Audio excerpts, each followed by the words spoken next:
abandoned efforts to organize drivers inside of our facility. And as a consequence of that, we wound up going on strike. And my brothers and sisters out in Chicago have been on strike since June 26th. And we've been seeing this movement expand across the country.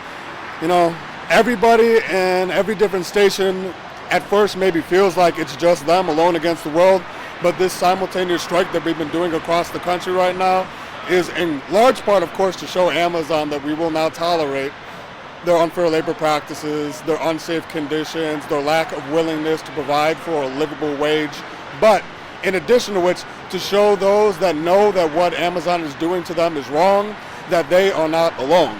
We are all in this fight together, north to south, west to east. We're all in this together, we're all standing strong, and we're not going anywhere. We're only getting bigger. And this is an unfair labor practice strike. Why is Amazon refusing to negotiate with the union?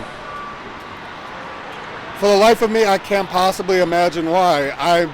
In my own personal estimation, it's simply the idea that perhaps they believe that if they can just ignore us long enough, that we'll simply go away. I mean, that's what they thought they were going to do with our DSP 4-star. And then we wound up unionizing all the drivers. We got the majority for all the drivers and all the DSPs in our particular warehouse at DIL7 in Skokie, Illinois. So now they're saying that they're subcontractors, they really don't belong in the union. Is that what Amazon's saying?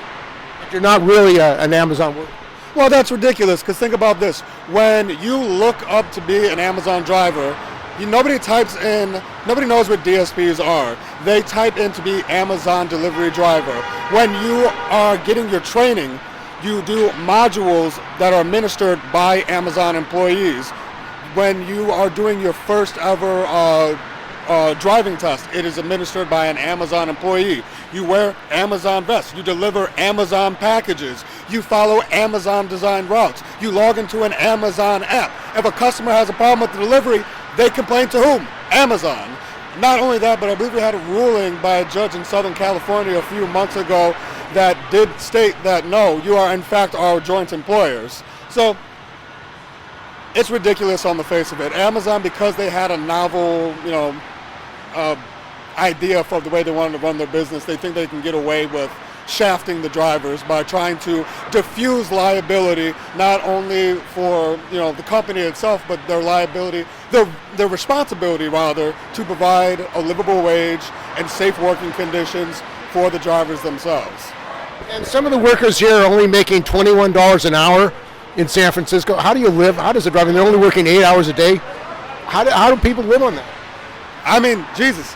I thought living in Chicago was expensive, and then since I've been out here, the fact that they're making that little in San Francisco, as I'm given to understand, has the highest standard of living, like in terms of cost, rent, housing, gas, taxes, all that.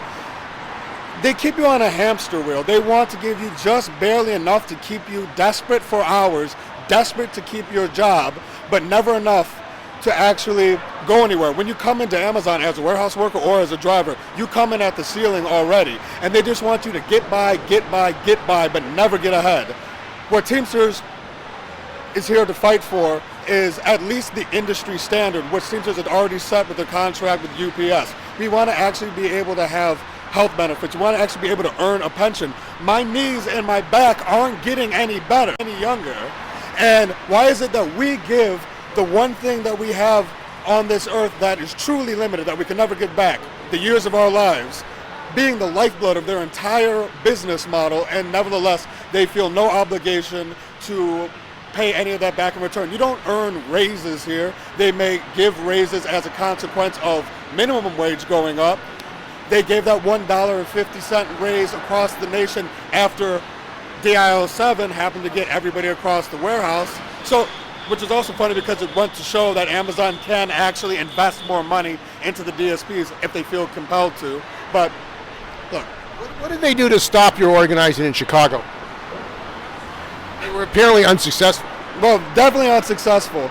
They brought in union busters under the guise of them being HR, There were people we had never seen before.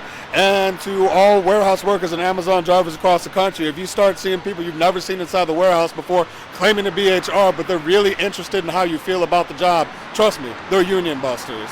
And they were trying to identify, people that they thought had union sympathies. After our DSP went public, and we were outside the facility striking, the other DSPs that were still working inside the station were now then subject to what are known as captive audience meetings, in which they say that these meetings are to educate you on the union, but of course they're entirely one-sided and biased. They say you have the option to attend, nevertheless, they're making lists of who refuses to attend. I happen to know for a fact that in a lot of these union busting meetings, they don't want you to have your cell phones out. And in fact, for one of them at, I believe it was AccuSwift DSP at DIL7, they had actually asked people to put their phones in a basket before they could attend the meeting itself. So they probably recorded the meeting, but they didn't want the workers to record the meeting. Of course they don't. But, I mean, for what it's worth, they're trying to make every possible dirty tactic. A lot of it is attempts at demoralizing drivers, saying that nothing's ever going to be able to come of it, that there's a lot of implicit threats that if you try to organize under the Teamsters, then who knows what we'll be able to provide you anymore. We won't be able to provide the free snacks we give you. By the way, we don't need free snacks. I don't want to eat my raise. I'd rather you give me the money instead. But little things like that. And across the way, you see these homeless people here. Yes. What does it mean to you that homeless people can't afford to live here in San Francisco? They're right against the Amazon plant, apparently. Well, I'm not a resident of San Francisco, but I mean, it is about as emblematic of a sign you could possibly see as to the disparity between a multi-trillion-dollar company and what it is that they're willing to provide in terms of jobs, in terms of pay, in terms of benefits for people in this country. I mean, nobody should have to be living like this in such a beautiful and expensive city. You should be able to at least, and it's not just these folks that are unfortunately out here, but I mean, a lot of the drivers, take, public transportation for hours at a time just to make it to this job. They have to bike to work. They spend all day driving Amazon's vans, and yet they have to walk and take public transit. Is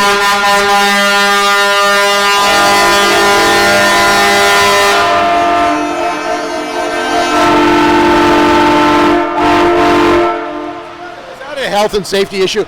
People are on the road all the time. Their families, they don't have time with their families. I mean, it's just, it's awful. If you want to make anything close to making ends meet, week to week, month to month, you have to, opt into as many shifts as they'll possibly give you. I know as a driver, the hours aren't guaranteed. They like to say that, it's a guaranteed 40 hours, and yet they encourage you to move as fast as possible. The faster you move, the more stuff they give you. Most people aren't actually cracking 40 hours a week because a lot of DSPs don't want you to get up to or near that overtime threshold. Why is that? Want you strung out so you don't want to pay overtime? Well, I mean, I wouldn't say that they're doing it necessarily in such a malicious sense that they're trying to string us out. I just think that, Amazon is less concerned with the quality of life of their employees than they are with the margins of their profits. And there's an issue here nationally around health and safety, production, injuries, and Amazon.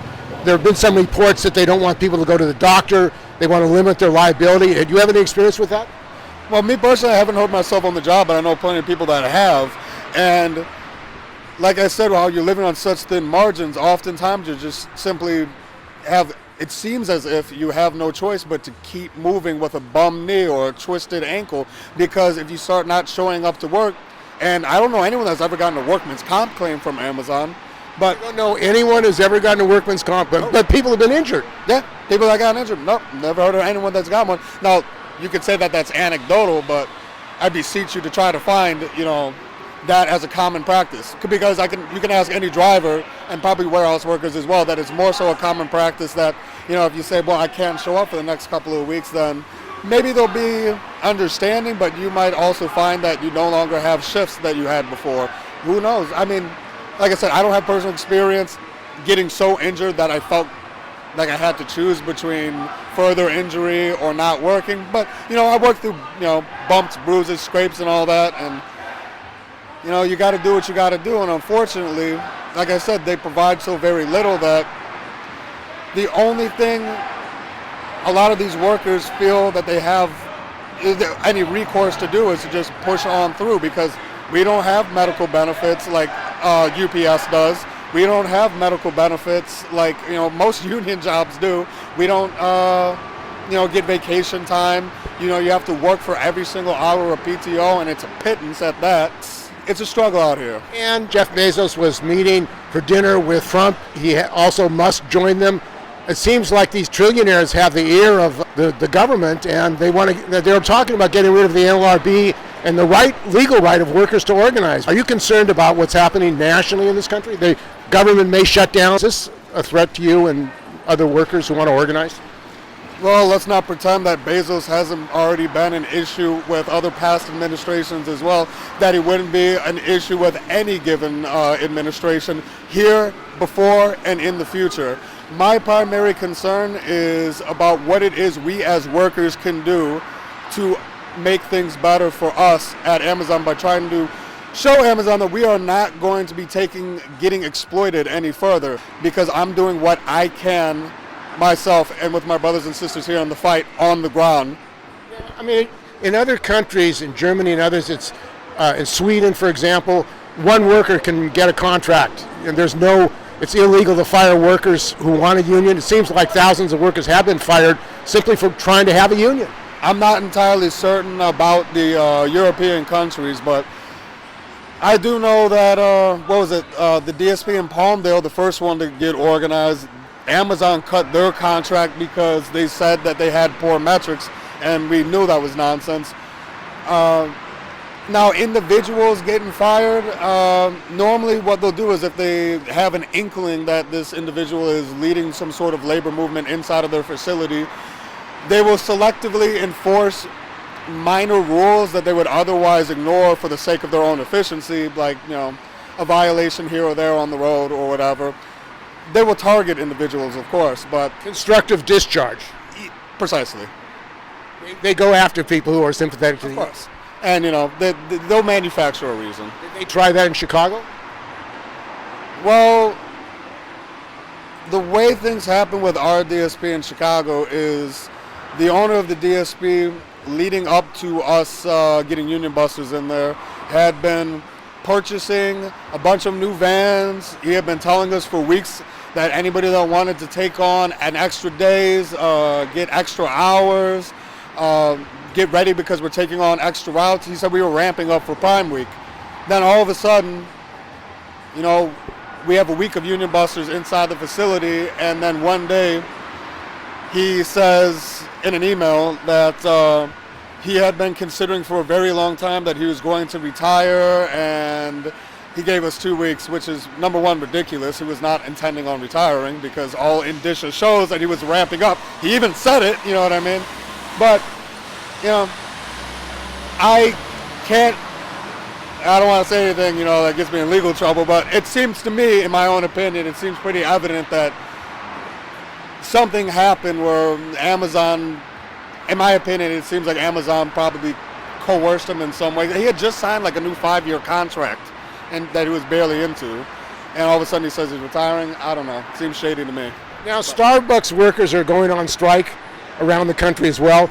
You think there's going to be a growing strike wave of workers in this country who want their rights as union members, where they can get contracts, get pensions, and get decent conditions? The momentum is on our side. I think the tides are turning. I think labor is the new black. You know what I mean? It's coming back. And what can people do who want to support your struggle? Well, I mean, those that are actually in the facilities, of course, take care. Take care not to make yourself vulnerable to retaliation, but speak with your coworkers. Find people that are sympathetic to the issues that affect you, because they probably affect them just as much. Make sure you keep yourself protected. Organize inside your warehouses. make friends with people, go outside of work and actually, socialize, because the key component for us when we were organizing was actually getting together and knowing people not just as co-workers but as people, coming to understand, the whole reason why we work is not to,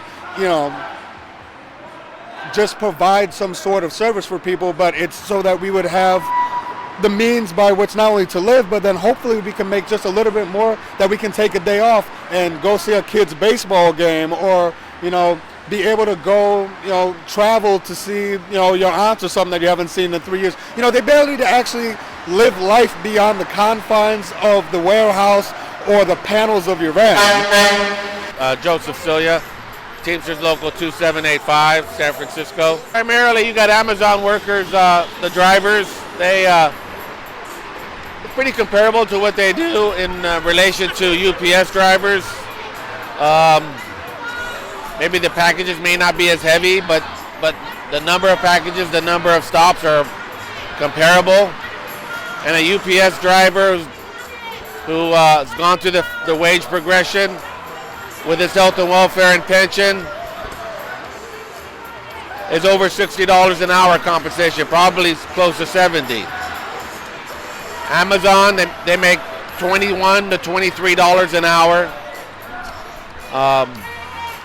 No health and welfare, no pension. I mean, where's the parity in that?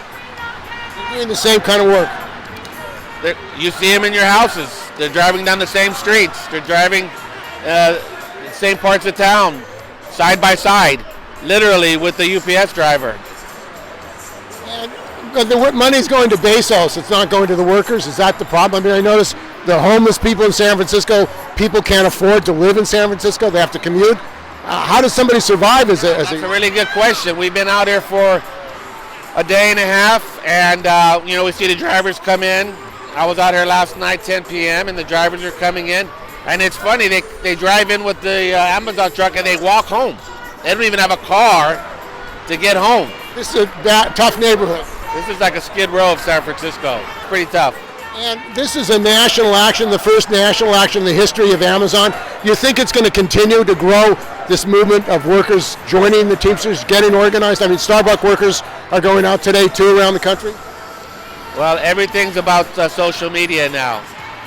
And the cat's out of the bag. The union's coming.